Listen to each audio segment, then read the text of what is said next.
রাধে রাধে। আজকে আমার day 3, 21st March 2025 on motivation চ্যালেঞ্জের ৩য় নম্বর দিন। তো সকালবেলায় ঘুম থেকে উঠে স্নান করে পরিষ্কার জামাকাপড় পরে ঠাকুরকে ফুল দিয়ে পুজো দিয়ে দিয়েছি।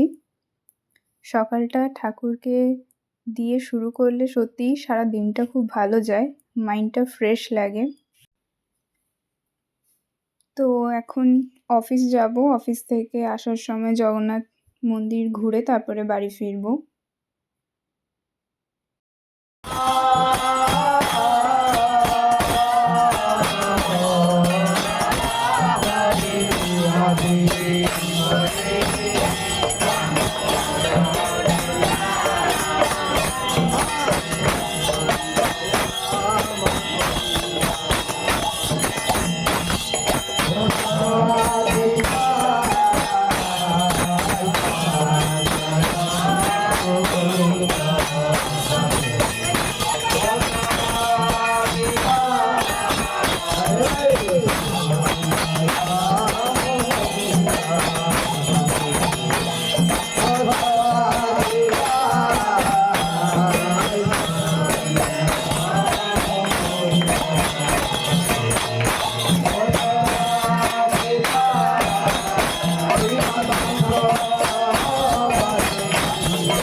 অফিস থেকে ফেরার সময় ফুল নিয়ে এসেছি বাড়ির পুজোর জন্য। তো এখন মুখটা ধুয়ে নেব। সারাদিনের সমস্ত পরিশ্রম এই ক্লিনজার দিয়ে ধুয়ে নিচ্ছি। সব পরিশ্রম হয়তো এই ক্লিনজার দিয়ে ধুইনি, কিছুটা জগন্নাথকে দেখে, আশেপাশের মানুষদের কীর্তন শুনে, তাদের জীবনে এত কিছু পরিস্থিতি চলার পরেও যে তারা কিভাবে নিজেদেরকে খুশি রেখেছে, জগন্নাথের কাছে এসে এত সুন্দরভাবে হাসি মুখে ভগবানকে দেখছে, ভগবানের নাম জপ করছে, এগুলো দেখে সত্যি মোটিভেশন আপনিই আসে। তো আমি প্রতিদিনই মোটামুটি মন্দিরে একবার যাই, কারণ আমার সারাদিনে একবার মনে হয় যে একবার দর্শন করলে আমি নিজেকে মোটিভেটেড রাখতে পারবো। তার কারণ মোটিভেটেড রাখা খুবই ইম্পর্টেন্ট।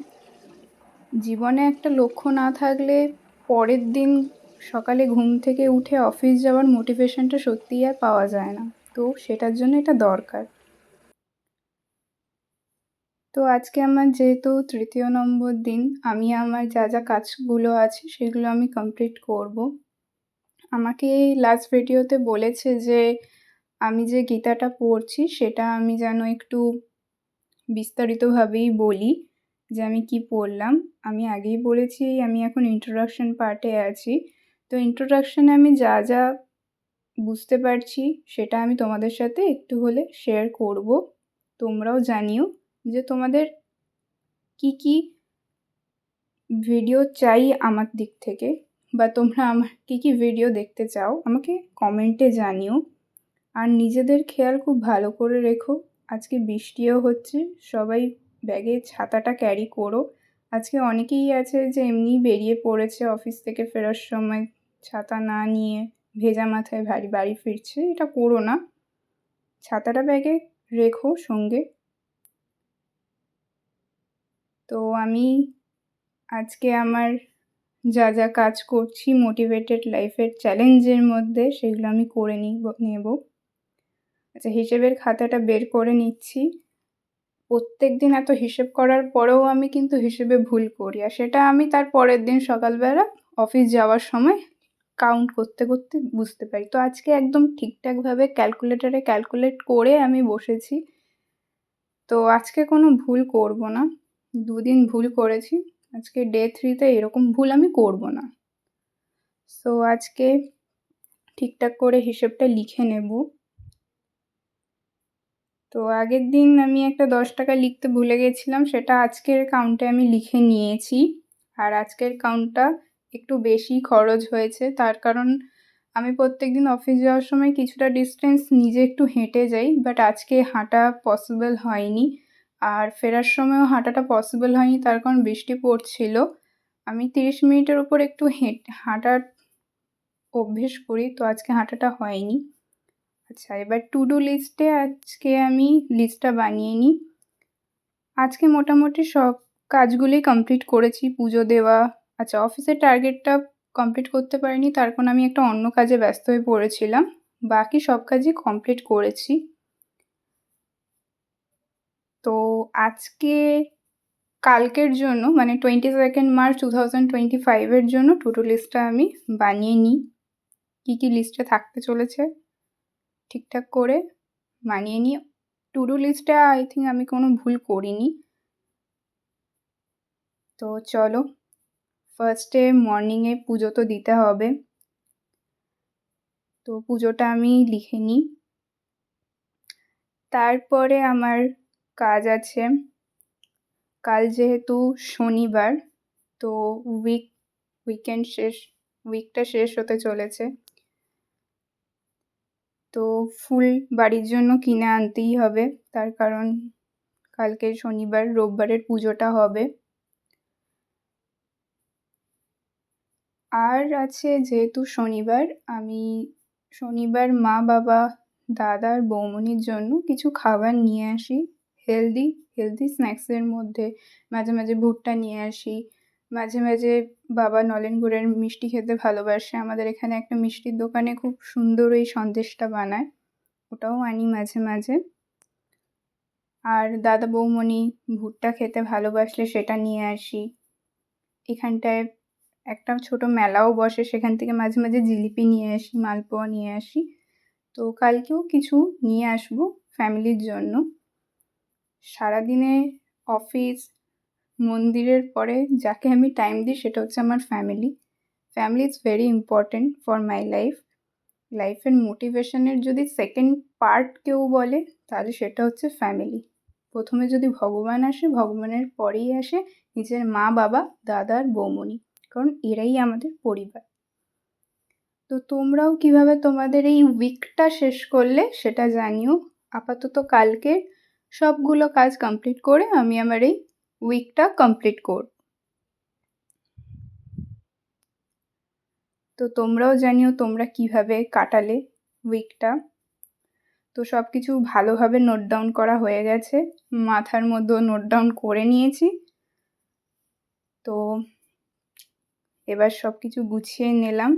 আচ্ছা, জলটা খেতে ভুলে গেছিলাম, জলটা খেয়ে নিচ্ছি, তার কারণ অনেকক্ষণ অফিস থেকে ফেরার পর জল খাওয়া হয় না, তো জলটাও খেয়ে নিচ্ছি। আর তোমরাও কিন্তু মনে করে হাইড্রেটেড থাকার চেষ্টা করবে, তার কারণ জল খাওয়াটা খুব ইম্পর্ট্যান্ট এই গরমে। আচ্ছা, তারপরে আমি ভগবদ্গীতা পড়া স্টার্ট করছি। তো আমি আগের দিন 19 নম্বর পাতা অবধি পড়ে রেখেছিলাম, তো আজকে আমি 20 নম্বর পাতা থেকে স্টার্ট করছি। তো আজকের যে পার্টটা আমি পড়েছি, যে 2টো পাতা আমি পড়েছি, সেই পাতায় অনেক ইন্টারেস্টিং একটা ব্যাপার আছে। ব্যাপারটা হচ্ছে গীতার 3টে পর্যায় এখানটায় লেখা আছে। একটা হচ্ছে কর্ম, একটা হচ্ছে জ্ঞান, আর একটা হচ্ছে ভক্তি। কর্মতে উনি বলছেন যে তুমি তোমার যে কাজ, সেই কাজটাকে সেলফ ডিসিপ্লিন ওয়েতে করো, যাই কাজ থাকুক সেটা তুমি করো। সেকেন্ড স্টেজে বলছে জ্ঞানে, যে তুমি কাজগুলো করলে সেই কাজের মাধ্যমে তুমি নিশ্চয়ই জ্ঞান লাভ করলে। আমরা আমাদের যে কাজকর্মগুলো করি অ্যাকচুয়ালি আমরা এক্সপিরিয়েন্স গ্যাদার করি। এই এক্সপিরিয়েন্স থেকে আমাদেরকে রিয়েল লাইফ নলেজ সেটাকে আমরা গেইন করতে পারি। আর থার্ড স্টেজ হচ্ছে ভক্তি। আমরা যে যে কাজ করলাম, কাজ করার পর যা যা জ্ঞান লাভ করলাম, সেই লাভ করার পরে আমরা আমাদের লাইফে হোপ পেলাম কি, আমাদের লাইফে কিছু আনসাকসেসফুল থেকে গেল কাজে, বা কোনো আপনজনের মৃত্যু হলে আমরা আমাদের যে একটা মৃত্যু শোক চলে আসে, এই শোক, মায়া, মমতা এইগুলো অ্যাকচুয়ালি ভক্তিতে ত্যাগ করে দিতে বলেছেন ভগবান। ভগবান এটাই বোঝাতে চেয়েছেন যে দিনের শেষে তুমি যাই লাভ করলে সেটা ভগবানকেই তুমি সমর্পণ করে দাও, উনিই সব তোমার দেখবেন। তো আজকে এইভাবেই শেষ করলাম। Thanks for watching.